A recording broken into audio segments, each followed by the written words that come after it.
On the 8th of October 2009, Bobby Jamison, his wife Sherilynn, and their 6-year-old daughter Madyson drove into the Sandboy Mountains of southeastern Oklahoma to look at a plot of land.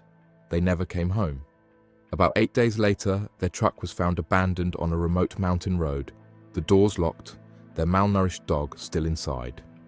On the seats and floor, $32,000 in cash, their mobile phones, wallets, identification, everything they would need to start a new life, left behind as if they'd simply stepped out for a moment and never returned. But the most disturbing evidence wasn't what investigators found in the truck. It was what they found on the family's home security camera. Home surveillance footage from the day they left shows the couple making numerous silent trips between their house and truck, roughly 15 to 20 back and forths, according to press accounts, a behaviour many observers later described as trance-like, their faces appearing blank, their movements mechanical. No conversation. No explanation. Just two people methodically packing their truck whilst their young daughter played nearby, unaware that within days, all three would vanish without a trace. Welcome to Vanishing Threads. Today we're exploring the Jamison family disappearance, not just as an unsolved mystery from rural Oklahoma, but as a case that has been preserved through surveillance footage, mobile phone records, and extensive police documentation. This is the story of how modern technology captured the final hours of a family's normal life, yet somehow makes their disappearance even more inexplicable.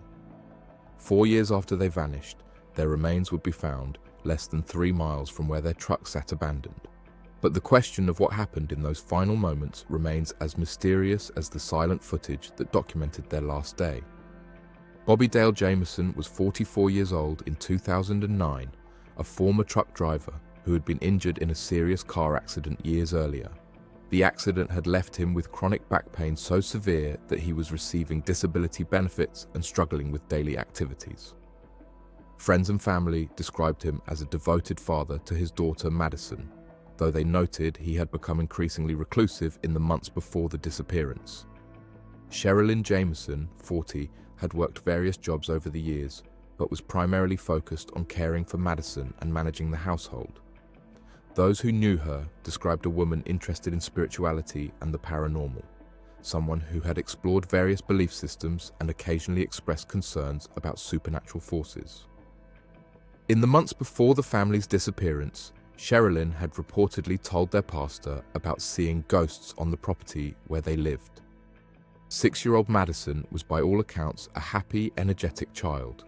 Her parents doted on her, and despite the family's financial struggles and Bobby's ongoing health issues, they were planning for a future that included moving to a more isolated property where they could live quietly, away from what Bobby had described as increasingly troubling interactions with neighbors and his own father. The family lived in Eufaula, Oklahoma, a small town of fewer than 3,000 people in the southeastern part of the state. Their home was a modest property, but tensions had been growing within the family and with people around them. These tensions would later become crucial to understanding the various theories about what might have happened to the Jamisons. Bobby's relationship with his father, Bob Dean Jamison, had deteriorated significantly in the months before the disappearance. In April 2009, 6 months before the family vanished, Bobby had filed for a protective order against his father. In the court documents, Bobby claimed that Bob Dean had threatened him with physical violence, had been harassing the family, and had made statements that Bobby interpreted as death threats. The protective order application painted a picture of a deeply fractured family relationship. Bobby alleged that his father had told him, "I have a way of killing people without being seen." Whether this was genuine threat or the hyperbole of a family argument would later become a matter of intense speculation when the Jamisons disappeared. Bob Dean Jamison denied making threats and contested the protective order, but the legal proceedings were still ongoing when Bobby, Sherilynn, and Madyson vanished in October 2009. Adding to the tragedy, Bob Dean Jamison died on December 10, 2009, just 2 months after his son's family disappeared. Investigators later said they found no evidence linking him to the disappearance, though family members continue to wonder about his possible involvement. Beyond family tensions, There were other troubling elements in the Jamisons' lives in the months before their disappearance. The family's circumstances had become increasingly stressful, with Bobby's ongoing health issues and various legal matters creating a desire to move to a more isolated location where they could live quietly. Sherilyn's spiritual interests had also taken some unusual turns. She had purchased a copy of the Satanic Bible, allegedly as a joke, though Bobby later told their pastor he had read from it, a detail that led some to speculate about occult involvement in their deaths. The family also spoke of seeing spirits on their property, though no evidence of cult activity was ever found. The family's plan to purchase land in the Sandboys Mountains represented, in some ways, an escape. They wanted isolation, peace, a place where Bobby's health issues and the family's various tensions could be left behind. Several reports indicate they planned to move a large storage container they already owned to the new property and live in it. On the 8th of October 2009, they drove into the mountains to look at a specific plot of land they were considering purchasing. It was a decision that would lead them to one of the most remote and rugged areas of southeastern Oklahoma. The last verified sighting of the Jamisons alive came from a man who owned land near the plot the family was viewing. He saw them around midday on 8th of October, walking their dog and seemingly examining the property. The family appeared normal, he later told investigators. They were together. The parents were talking, Madyson was playing. Nothing about their behaviour suggested distress or danger. The witness went about his business, and when he looked again, the Jamisons were gone. About 8 days later, contemporary reports commonly give October 16th or 17th. Hunters discovered the Jamisons' white pickup truck abandoned on a mountain road approximately 8 miles from where they lived. The truck was locked, sitting at an odd angle off the road, as if it had been positioned there rather than broken down or crashed. What investigators found inside the truck was deeply puzzling. The family's mobile phones were there, their wallets and identification were there. Most startling of all, $32,000 in cash was found, some of it in a bank bag on the seat, more scattered on the floor and between the cushions. The Jamisons had taken virtually all their available money with them. This wasn't their life savings, but it was a substantial amount of cash to be carrying around whilst looking at property. Their dog Maisie, a small Shih Tzu mix, was still in the truck, malnourished and dehydrated after being locked inside for more than a week, but alive. The presence of the dog complicated theories about what might have happened. If the family had been planning to disappear voluntarily, would they have left their beloved pet locked in the truck to slowly starve? A GPS device found in the truck showed their route. They had driven up the mountain road to the area where they were looking at property, then driven a short distance further before stopping, and what was missing from the truck proved just as significant as what was found. Sherilyn's handgun, which family members confirmed she usually carried, was not in the vehicle. A brown briefcase that witnesses had seen the family carrying was also missing. These items have never been recovered. The most crucial evidence, however, came not from the truck itself, but from the Jamisons' home. Security cameras at their Eufaula property had recorded the family's activities on the morning they left. The footage would become some of the most analysed and debated video evidence in the case. The security footage from the day they left shows the couple making numerous silent trips between their house and truck, roughly 15 to 20 back and forths, according to press accounts. But their behaviour in the footage is what struck investigators and family members as deeply strange. The couple's movements were described as trancelike. Their faces appeared blank, expressionless. They didn't speak to each other during the trips, though they were within speaking distance. They moved mechanically, purposefully, but without the normal interactions one would expect between a married couple preparing for a day trip. The repetitive nature of the trips, combined with the odd behaviour, led to speculation about the family's mental state. Were they under the influence of drugs? Were they experiencing some form of psychological distress? Or was there a mundane explanation? Perhaps they were simply tired, or the footage, viewed without sound and at time-lapse speed, distorted normal behaviour into something that appeared eerie. Family members who reviewed the footage were disturbed by what they saw. This wasn't how Bobby and Sherilynn normally behaved, they insisted. Something was clearly wrong, though exactly what remained unclear. The search for the Jamison family began immediately after their truck was discovered. Law enforcement from multiple agencies, including the Latimer County Sheriff's Office and Oklahoma State Bureau of Investigation, launched an extensive search operation in the Sandboy Mountains. The terrain proved brutally challenging, steep, heavily wooded, crossed by ravines and dense undergrowth. Searchers covered the area around where the truck was found, using dogs, helicopters, and ground teams. Despite the intensive search, no trace of the family was found in the immediate aftermath. No bodies, no clothing, no signs of a struggle or campsite. It was as if Bobby, Sherilynn, and Madyson had simply walked away from their truck and vanished into the wilderness. The investigation explored multiple theories. Was this a case of foul play? Had the family encountered someone dangerous on the remote mountain road?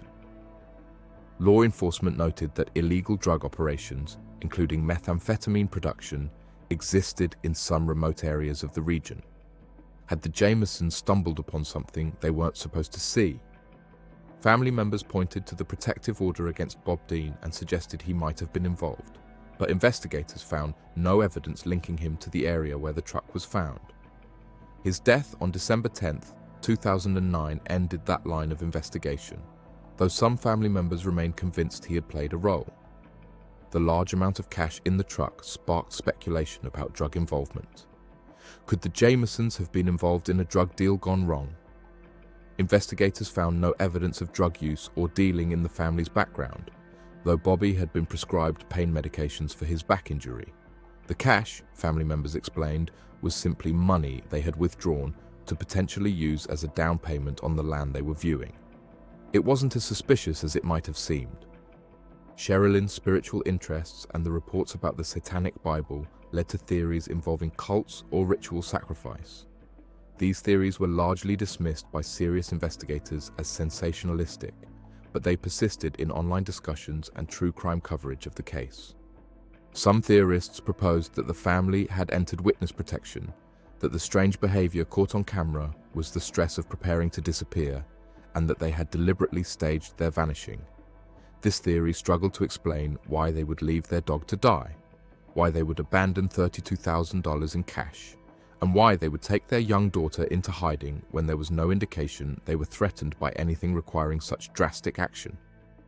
Mental health became a focus of investigation. Had Bobby and Sherilynn been experiencing some form of shared psychosis? The security footage, their recent behavior, and Sherilynn's reported concerns about ghosts suggested possible mental health issues. Could they have experienced a joint psychological break that led them to walk into the wilderness, perhaps in response to delusions or hallucinations? This theory had some support among investigators, but couldn't be proven without understanding the family's mental state in their final hours. The case went cold. Despite extensive investigation and periodic renewed searches, no evidence emerged to explain what had happened to the Jamisons. The case was featured on Investigation Discovery's television program, Disappeared, in late 2010 in an episode titled Paradise Lost, bringing national attention and generating tips, but none led to answers. Years passed. The Jamisons' families held memorial services, though without bodies to bury. Legally, they remained missing persons. The abandoned truck was eventually removed from the mountain. The property the family had been viewing remained unsold. The mystery seemed destined to remain unsolved indefinitely. Then, in November 2013, more than 4 years after the family disappeared, hunters discovered human remains in the Sandboy Mountains. The location was less than 3 miles from where the Jamisons' truck had been found, but in extremely rugged terrain that had apparently been missed during the initial searches. The remains were badly decomposed and scattered, making immediate identification impossible. It took until the 3rd of July, 2014, for the Oklahoma medical examiner to positively identify the remains as those of Bobby, Sherilynn, and Madyson Jamison. Dental records and other forensic evidence confirmed the identification. The family had been dead since shortly after their disappearance in October 2009, their bodies lying undiscovered in the wilderness for 4 years. The condition of the remains prevented the medical examiner from determining a cause of death. The remains were too decomposed to determine cause and manner of death. Soft tissue, where evidence of strangulation, stabbing, or drug overdose might have been found, had long since decomposed. The official cause of death was listed as undetermined. The location where the remains were found offered some clues but raised additional questions. The family had apparently traveled from their truck deeper into the wilderness, ending up in a ravine some distance from any road or trail. Were they running from something? Searching for something? Lost and disoriented? The terrain was difficult enough that traveling through it with a 6-year-old child would have been extremely challenging under any circumstances. The remains were found relatively close together, suggesting the family had stayed together until the end. Whether they died simultaneously or at different times couldn't be determined from the evidence. The lack of obvious trauma suggested they hadn't been shot or beaten, but poisoning, exposure, or strangulation remained possibilities that couldn't be ruled out. Sherilynn's missing handgun and the brown briefcase were never recovered. If the family had been carrying these items when they left the truck, they were either taken by someone else or are still somewhere in the wilderness, hidden by 4 years of weather and vegetation growth. The discovery of the remains didn't resolve the mystery. In many ways, it deepened it. Now investigators knew that the family had died, almost certainly within hours or days of their disappearance, but they still didn't know why or how. The investigation remained active, but with no cause of death and limited physical evidence, determining what happened proved impossible. Latimer County Sheriff Jesse James maintained that the case was still under investigation, noting that while some scenarios seemed more likely than others, none could be proven. The theories that had circulated during the family's missing years were revisited in light of the discovery of the bodies. Murder seemed likely. 3 people don't typically die simultaneously in the wilderness from natural causes. But without evidence of violence, proving homicide was impossible. Who would have killed them? And why would a murderer leave $32,000 in cash in the truck? Drug involvement remained a theory. Law enforcement noted that methamphetamine production existed in parts of the San Boise Mountains, and the Jamisons could have encountered producers who viewed them as threats. But there was no evidence linking the family to any drug operations, and murder victims in drug-related crimes are typically found with obvious signs of violence. The mental health theory that Bobby and Sherilynn had experienced some form of shared psychological break gained additional consideration. Could they have walked into the wilderness in a delusional state, perhaps believing they were following some spiritual calling or escaping imagined threats? Could they have died from exposure as a result? But this theory struggled to explain why they would have taken Madyson with them, and why they would have traveled so far from their truck if they were in a confused mental state. Some investigators leaned toward the theory that the family had been murdered by someone they encountered on the mountain, possibly someone involved in illegal activities who didn't want witnesses. The murder could have been carried out with Sherilynn's own handgun, which would explain its disappearance and the lack of shell casings from another weapon. But without ballistic evidence or suspects, this theory remained speculation. Family members have maintained that foul play was involved. They point to the protective order against Bob Dean, though his death and the lack of evidence linking him to the crime scene make his involvement unlikely. They note the strange behaviour in the security footage as evidence that something was wrong before the family even left home. They insist that Bobby and Sherilynn would never have voluntarily put Madyson in danger. Online communities dedicated to true crime and unsolved mysteries have extensively discussed the Jamison case. The security footage has been analysed frame by frame, with various interpretations of the family's behaviour. Some see evidence of drug influence, others of fear, still others of mental illness. The $32,000 in cash has been subject to endless speculation about its significance. Digital archives have preserved news coverage, investigation updates, and family statements about the case. The investigation discovery episode remains available for viewing, introducing new audiences to the mystery. Social media discussions keep the case active in true crime communities, with periodic renewed interest when similar cases occur or when the anniversary of the disappearance approaches. The Jamison family case has become a touchstone in discussions about missing persons investigations in rural and wilderness areas. It highlights the challenges of searching vast, rugged terrain and the frustration of cases where physical evidence provides tantalizingly few answers. The 4-year gap between disappearance and discovery of remains meant that crucial forensic evidence was lost to decomposition and weather. The case also raises questions about the interpretation of behaviour captured on surveillance footage. The security camera video showing the Jamisons' movements described as trancelike has been cited as evidence of everything from drug intoxication to psychological distress to perfectly normal behaviour misinterpreted through the lens of hindsight. Without knowing what happened after the camera stopped recording, interpreting those final hours remains subjective. For the families of Bobby, Sherilynn, and Madyson Jamison, the discovery of the remains brought some closure, but also fresh anguish. They could finally hold proper funerals, but the uncertainty about what had happened in those final hours continued to haunt them. Questions that might have been answered by autopsy if the bodies had been found immediately remained forever unanswered. The Samboi Mountains remain as they were, remote, rugged, largely unchanged by the tragedy that occurred there.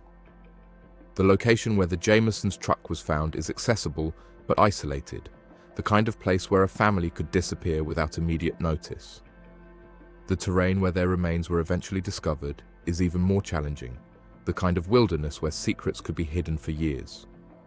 More than 15 years after the Jamisons drove into the mountains and never came home, their case remains officially unsolved. The Latimer County Sheriff's Office maintains that the investigation is ongoing, though the practical reality is that without new evidence or witnesses coming forward, resolution seems increasingly unlikely. The case stands as a reminder of how modern technology, security cameras, mobile phones, GPS devices, can document a family's final normal moments, yet still leave the most important questions unanswered. We can watch Bobby and Sherilynn packing their truck on that October morning. We can track their route through GPS coordinates. We can inventory everything they left behind in their abandoned vehicle. But we cannot see into the moments after they walked away from that truck, cannot know what they encountered or experienced in the hours before their deaths. Somewhere in the Samboi Mountains of Oklahoma, in terrain so rugged that human remains could lie undiscovered for 4 years, despite intensive searches, the answers to what happened to the Jamison family might still exist. But after more than a decade and a half, those answers remain as elusive as the family seemed on that security footage. Present but unreachable, documented but unexplained, visible but ultimately incomprehensible.